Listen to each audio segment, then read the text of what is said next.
What if the biggest thing keeping you from becoming rich is trying to look rich? Now ask yourself something uncomfortable. If nobody else could ever see what you owned, would you still buy the same things? Most people answer, yes. But deep down, they're not so sure.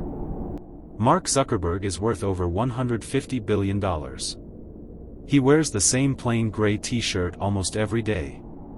Warren Buffett still lives in the same house he bought in 1958. He still drives himself to breakfast. The strange part? They could afford to impress anyone on earth. They simply don't feel the need to. That isn't an accident.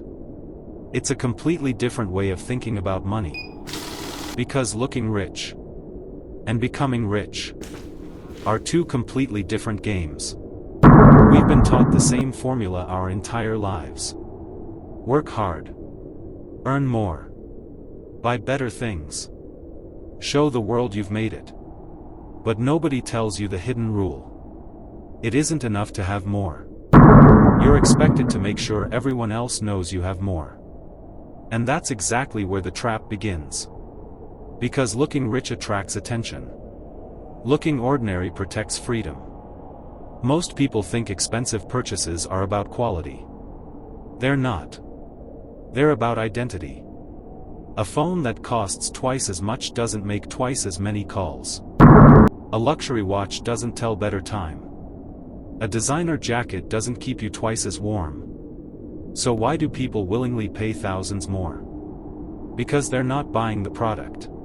They're buying the feeling. The feeling of being admired. Of being noticed. Of finally believing they've made it. And the moment your confidence depends on other people's approval, you'll never stop paying for it. Because approval expires. Someone always has a newer car. A bigger house. A more expensive watch. The finish line keeps moving. And you keep running.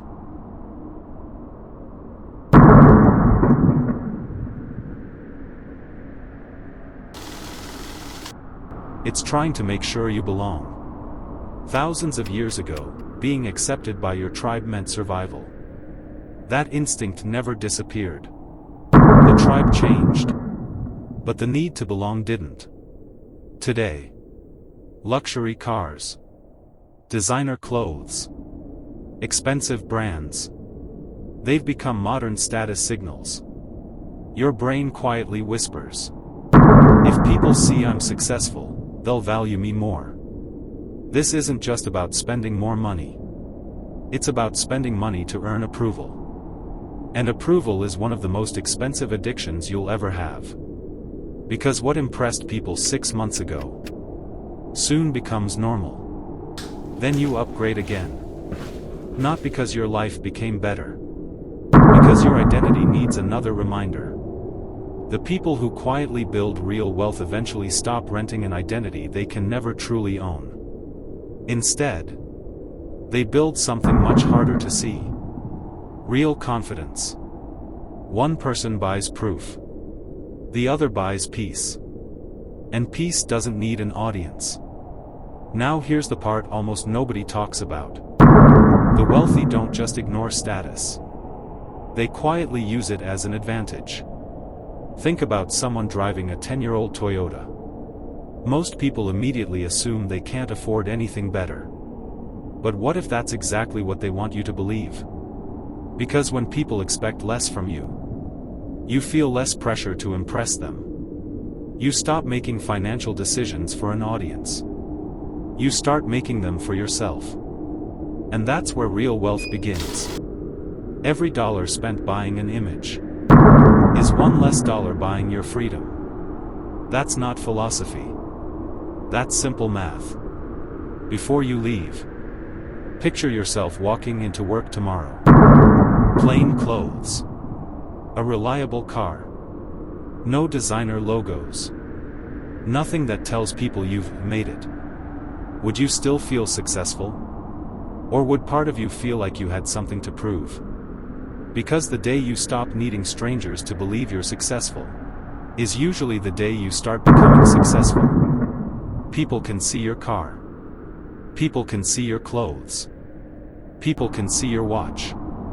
But they can't see your investments. They can't see your savings.